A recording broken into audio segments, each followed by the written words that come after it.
Hello, everyone. It's 12 o'clock, so I think we will get started to make sure we start on time. My name is Andy Summers. I am a member of the Board of Trustees of Jewish Communal Fund and also chair the investment committee. And thus am directly involved with the investment platform and working with those who oversee it on our behalf. The purpose of today's call and webinar is to introduce you to Pavilion.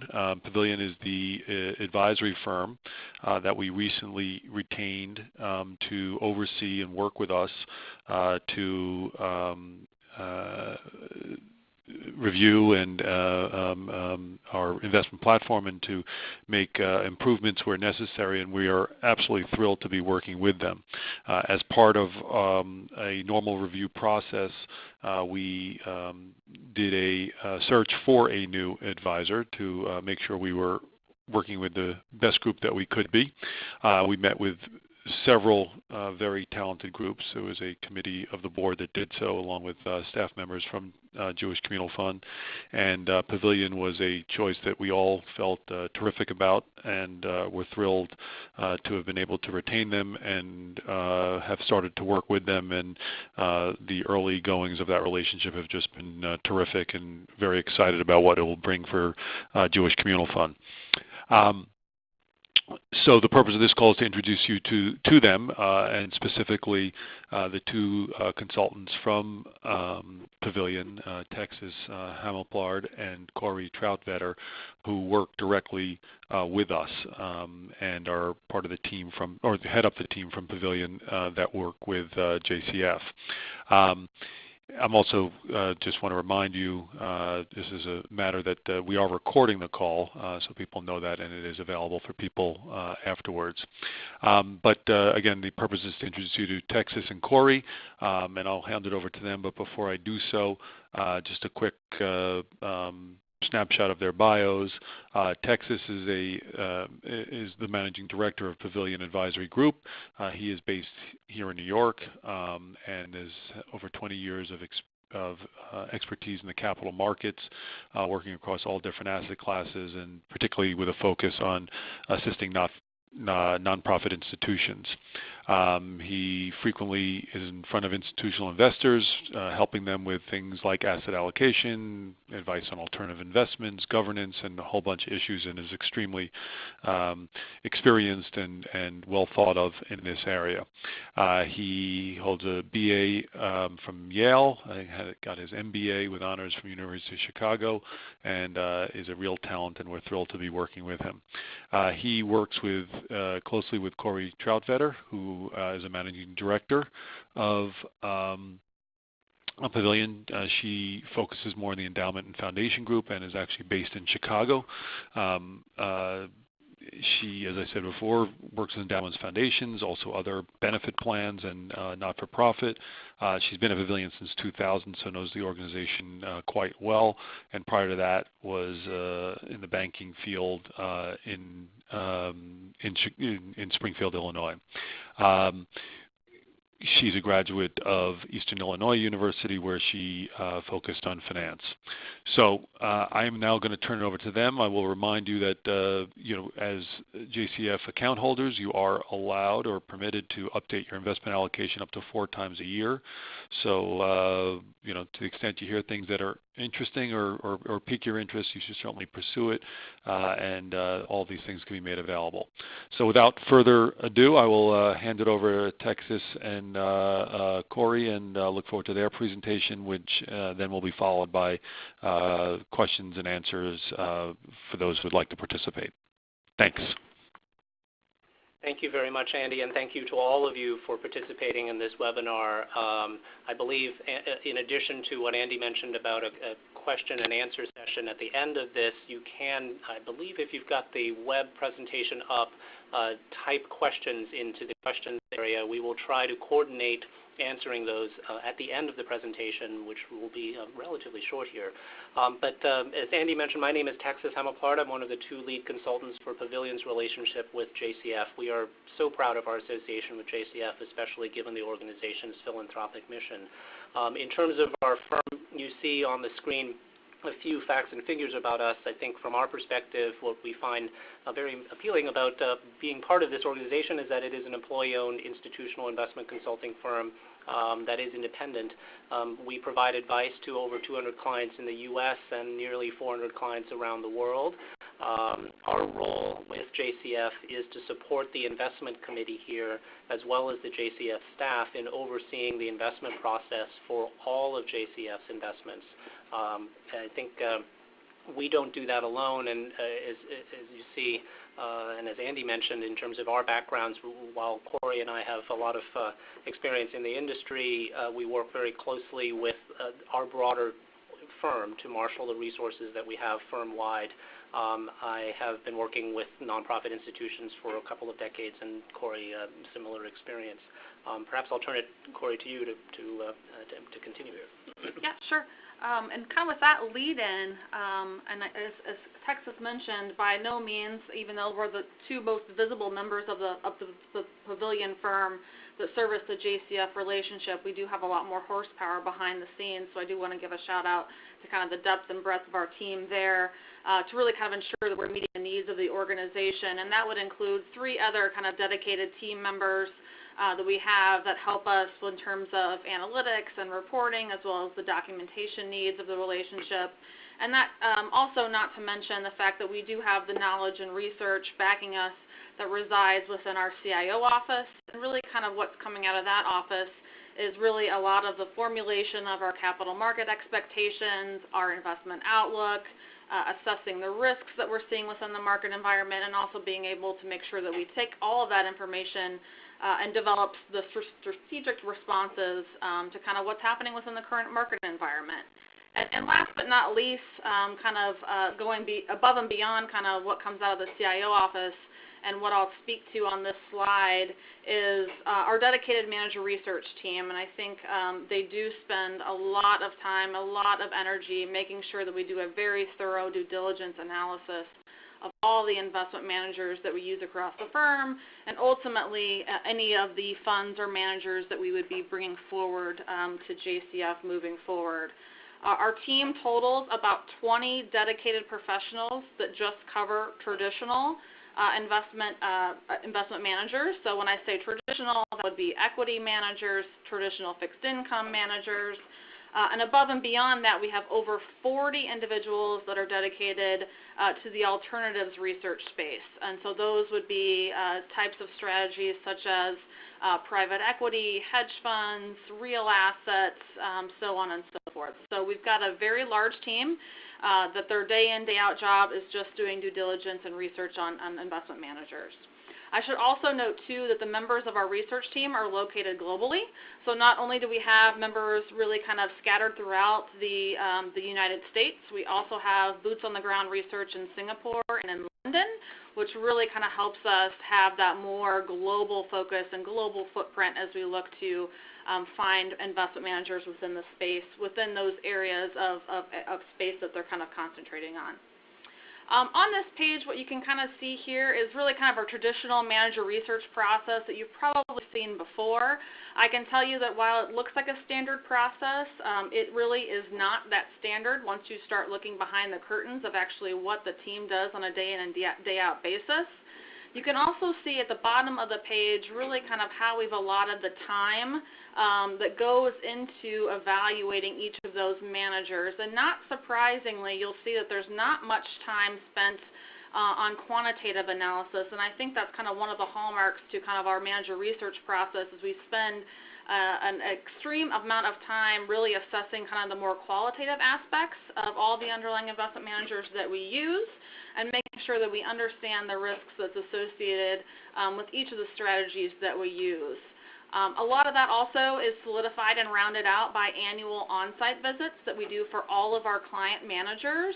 This is kind of standard practice at our firm to make sure that we have an annual meeting in each of the managers' offices on an annual basis, and that is above and beyond all the other touch points that we have with all the managers throughout the end of the year. What I can tell you in terms of how we've allotted the time commitment to this due diligence process, the one thing that it does not note is actually how that translates into an actual time period, and whether that's days, weeks, months, sometimes potentially years to actually complete that due diligence process is very dependent upon the type of strategy that we are looking at. You can assume that the more alternatives-focused areas, private equity, real assets, hedge funds, take a lot longer time for us to complete the due diligence process, generally because it takes more on-site visits. Also, there's a lot more documentation that's involved for us to comb through, and also just kind of making sure that we've reviewed each of those managers in various market cycles. So generally it takes a little bit longer for those managers to kind of work their way through our process, but nonetheless they are subject to the same due diligence process on the traditional side as we do on the alternative side. The one caveat being on the alternative side, there is an additional operational due diligence that we conduct on all those managers as well.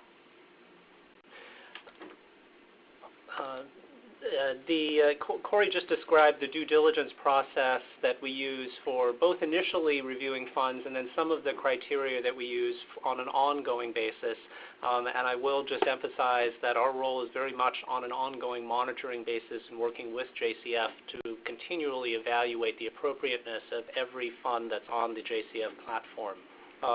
You see some of the, on the left-hand side of this page, the ongoing manager monitoring criteria. They're both quantitative and qualitative. Corey, as you just mentioned, the qualitative aspects are very much a part of what we do. Clearly, if a fund is not performing well and some of the numbers aren't what we would expect them to be, we would delve further based on that.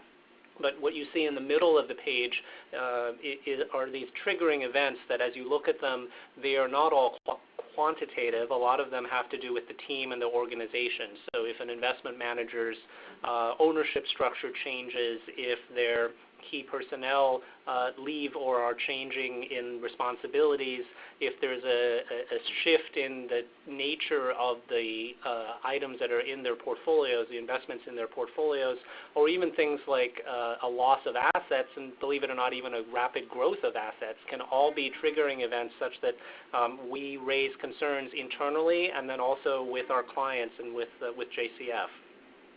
The next steps on the far right-hand side, the action plan, a lot of these next steps depend on the nature of the triggering event and our assessment of whether or not each of those events is actually materially going to affect the management of our clients' assets. So I think what you see is that a lot of what we'll need to do then is to communicate and coordinate with JCF staff and the investment committee, sometimes as a point of information, most often as a point of information, and sometimes really as a need for some change in the portfolio. I think everyone here is aware that as Andy mentioned, there is an investment committee here. It meets formally several times a year in person, but it has and will continue to address any issues like these, like some of the issues you see on the page, intra-quarter, in person or by phone as necessary. So it is a very responsive and proactive investment committee as well. So I think those are some points on our general investment manager process. As we take a look at what JCF provides to donors for investment options, there are several ways, and there's not a single portfolio, but in fact many ways in which donors can access JCF's investments. The first way are through the top two boxes that you see on the page, the green box and the dark blue box. These are in green the pooled income bond funds and in blue the pooled equity or stock funds. These are what we would call asset class specific funds. So for donors that are interested in just a fixed income fund or a bond fund or just a particular stock fund, there are those options. This also allows those donors that choose to come up with their own asset allocation mix of different stocks and different bond allocations. What we will just point out, without going into the details of every one of them, we know that you receive details on what each of those pooled income and pooled equity funds are quarterly from JCF. Without going into those details, within each of those categories, there's quite a range of risk and potential return. So the reason for that is that there are bond funds that provide, for instance, very low volatility or movement of their price or value, but also a low income. There are other investments that provide actually quite a high degree of income, but also on a quarter-to-quarter, month-to-month basis have some decent variability in the price of those investments. Same thing with stock funds. There are some that are active, some that are passive, some that focus in the U.S. and others that are focused outside the U.S. So I think between these two groups of funds that JCF offers, there's a lot of customization that is possible. There are some small investments that JCF has with pooled privately managed accounts that are important to JCF and to certain donors, and that's in the light blue, and we and the JCF team can discuss with you at a future time if you're interested in those. What I will focus on is at the very bottom in light purple there you see the preset portfolios. And what this is everything I've talked about is giving donors the opportunity to customize portfolios, but really there's a lot of decision making around the types of portfolios to put together that we've wanted to, and that JCF has wanted to simplify. And so to ease that decision-making process for some donors, JCF does offer these preset portfolios. And what preset just means is that there is a preset or predetermined asset allocation, so mixed between stocks and bonds, as well as the selection of the funds, the other funds that are on the platform. They are selected to complement one another and to really be appropriate in an overall portfolio context. So perhaps to provide a little more detail on each of those preset portfolios, you'll see on this next page the profile of the four of them. Yeah, and as you can see on this page, currently JCF offers 4 different preset portfolios, a wide array, I would say. And what I can tell you is that in working with JCF and with the investment committee, we will continually assess the options that are available within the presets, as well as potentially expanding the number of presets portfolios to make sure that we're meeting the range of the donor community's risk tolerance and time horizon. So by no means does this mean that these will be the only 4 that can continue to be offered, but kind of a very fluid kind of offering, if you will. So there will be opportunities to consider offering additional preset portfolios if any sort of gap is identified. The one area that I can tell you in the kind of early stages that we've been working with the investment committee with is really just kind of this growing trend and voice, if you will, for more social impact, environmental, social governance impact. So we might consider adding an additional preset portfolio that might kind of cover that type of a topic, or those types of donors that would like to invest their dollars in a more socially aware way. So that is something that we are focused on for 2018, and there will be more to come on that at that point that we make that decision. What you can see on this page is the 4 options that are available to donors. If you move from left to right, as you move to left to right, the risk of loss within each of those preset portfolios does increase. You can see the first option on the left-hand side of the page is just a complete 100% money market option. As we move to the right-hand side of the page, we start to increase the risk profile of the underlying portfolio. So the next option would be the conservative preset portfolio, which does introduce a 10% allocation to fixed income and the remaining 90% within the money markets, as well as moving to the moderate portfolio. You can see is a pretty much what we would classify as a balanced portfolio, of which it's 50% equities, 50% fixed income, and then as you move to the aggressive side, you can see we start to flip kind of the allocation there, 65% equities, 35% fixed income. Directly below that, you can kind of see the objectives of each of those underlying preset portfolios and kind of what we think are the expectations that you should have for each of those underlying portfolios. In terms of the money market fund, preservation of capital is first and foremost. the objective of that preset portfolio. And as you move to the right-hand side of the page, the aggressive portfolio, long-term growth really is kind of the objective for that preset portfolio. And you can see the conservative and moderate fall somewhere in between in terms of what we anticipate the objectives and the expectations of each of those pools.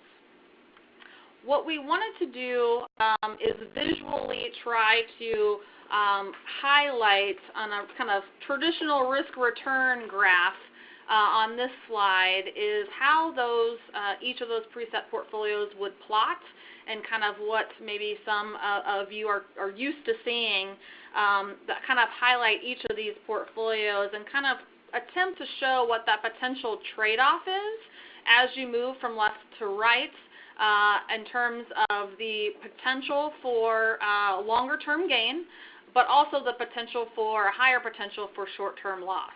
So as you move from the money market fund to your more aggressive-oriented preset portfolio, while the potential for long-term gain does increase, and not proportionate, while this is kind of showing it proportionately, the potential for short-term loss in each of those portfolios as you move to the left does increase as we build in more equities or more risk assets within the underlying portfolios. So I've kind of given you a little bit of background of the preset portfolios, and again, at any sort of future date, if anyone is wanting to know or wanting to find out more information on what's within each of those preset portfolios, we'd be happy to chat about that, as well as you can contact JCF as well to get that information. But in terms of helping donors kind of guide and decide among the wide array of JCF options that we have available within the preset portfolios today, we did want to highlight a few things that we think are very important to help kind of inform your decision-making process. One of which is the fact that you will notice that the terminology of how the preset portfolios and what they're called is as what we would classify as more risk tolerance based. So we have a money market portfolio, we have a conservative portfolio, we have a moderate portfolio, and an aggressive portfolio, which kind of points you to a way to think about what your potential risk tolerance is. But we also want to be mindful that you also include in your decision-making process what your potential time horizon is for gifting out or having grants outside of your fund, and that should be factored into your decision-making process as well. Generally, if you're going to be gifting out on a short-term basis, that would generally lead you to likely choosing a preset portfolio that doesn't have as much risk tolerance within that portfolio if you are going to be distributing a lot of those funds over the short-term time period. So we want to make that very clear that there is an intersection, and there is really two levers that you need to consider when you're deciding among these options, one of which being the time horizon and one of which being the risk tolerance. And we know this is particularly important in this day, particularly since we're kind of on the backs of a bull market, and it's very easy, I would say it's kind of human nature to want to go into the fund that's had the best return. But we also want to be mindful of the fact that we use that information and form our decision-making process with kind of what the intent and the goals, as well as the time horizon for those funds is as well.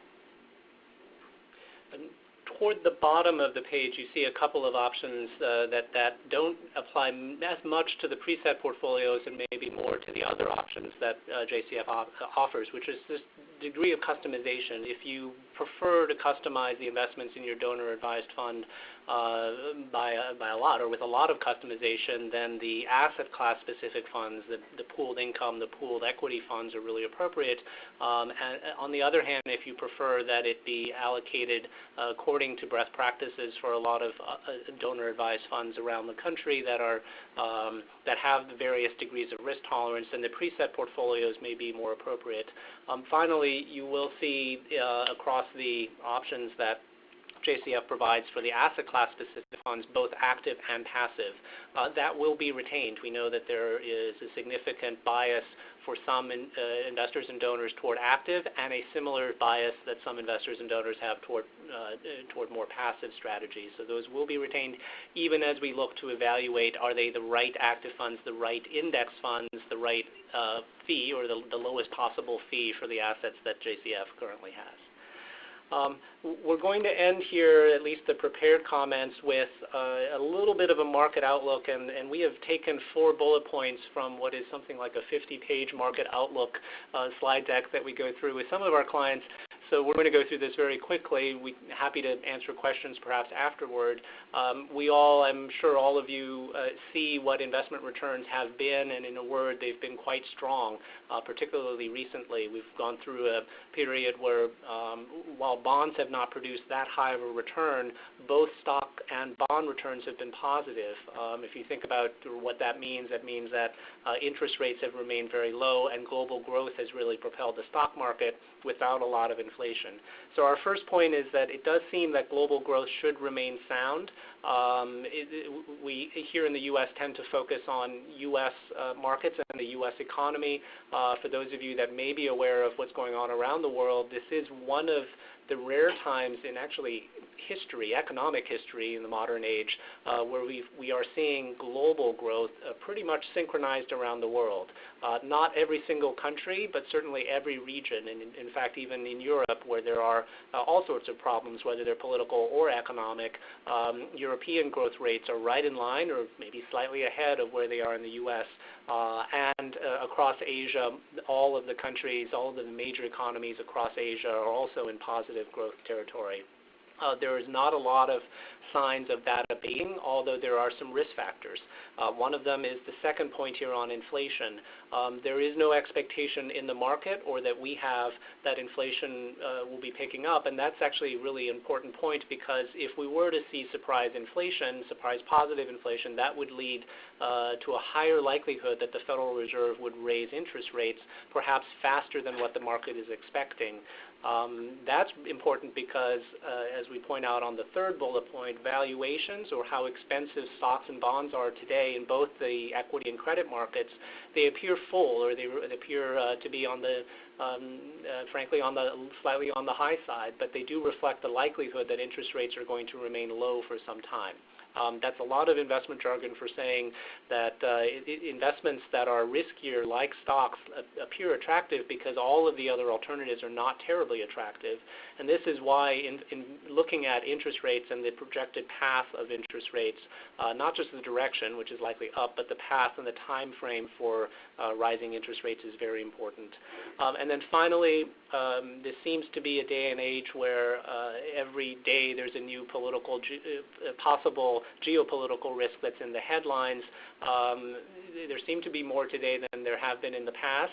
At the same time, we would just remind everybody that geopolitical risks have been around all the time. While there seem to be a lot today, and while the risk of a particular geopolitical flare-up may be a little higher today than in the past, it is always a lurking risk out there. And to the effect that that there is some bad news geopolitically that could rock markets, our view is that we need to think about each of those potential risks and what they have in terms of an effect on long-term economic growth, because long-term, that is what will drive investment markets. So it's a difficult time to be investing and putting a lot of money, new money into markets. At the same time, we are optimistic about the potential future returns when we think about long-term returns, not just out of the stock market, but also out of bonds. I think we will end there and open it up to questions. We don't see it. Okay, so the first question is a question from Stephen Schoenfeld. He wanted to know, how can Israeli equities be integrated into the portfolio? And how did JCF decide on the current Israeli ETF that is offered on the platform? No problem at all, and I understand the question about Israeli equities and the particular ETF. Perhaps there's a couple of things that I'd point out. The first is to the second question, or second part of the question about the selection of the particular ETF. the Israeli equity market, when we look at there's a couple ways that we can think about Israeli equities. One, the stocks that are traded in Tel Aviv and on the Tel Aviv Stock Exchange.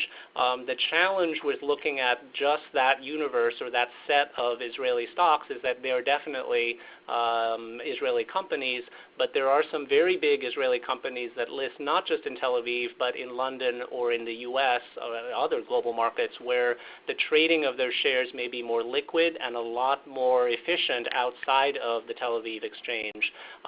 There are ETFs that focus just on Israeli equities that are traded in Israel. This is one of the very few ETFs, the ETF that JCF uses, the Blue Star Index, is one of the very few where the criteria are Israeli companies, and really where they are traded is not part of the selection process. The key is that they are Israeli companies, and then Blue Star and the index will look at where it is best to get the exposure to those companies. So that's the selection of that, is the reason for the selection of that particular ETF. In terms of the use of Israeli equities, a couple of things. Right now, the Israeli equity ETF is an option, is one of the asset class options that are pooled funds that JCF offers. So it is not part of the preset portfolio. As we look toward ESG, socially aware, and mission-aligned preset portfolios, there will be a consideration of whether to include a specific allocation to Israel. So I appreciate the question. Hopefully that answered it. I'm not sure if there are any others. That's great. Yes, the next question is from Nathan Lindebaum. He wants to know if there's any chance of getting more refined index options such as large cap value and growth. Yeah. That's something that we'll definitely be discussing with the investment committee, particularly in this day and age where you've seen this tremendous divergence in leadership among growth versus value. 2016 was the year of value. 2017 has been the year of growth. Yes. Who knows what's going to happen in 2018? But yes, that is a consideration and something that we'll be bringing forward as a discussion item with the investment committee. In the meantime, of course, there are value and growth-oriented active managers that if there is a specific bias away from, say, technology stocks, or maybe the reverse, a bias toward technology stocks and the growth-oriented sectors that have risen a lot recently, using or switching to the actively managed funds are definitely part of the current JCF platform and will continue to be. So at this point, the idea of offering index funds that are as broad as possible has been the approach, and I think we will continue to evaluate the appropriateness of style-specific index funds. That's great. And we had a question. Somebody wanted to know whether they'll be able to download the PowerPoint deck, and I want to reassure you that we will be sending out an email that will have a link to the PowerPoint along with a recording of this call. Great. Any other questions? A reminder to write them in at the comments field. Should be on the left-hand side of your screen.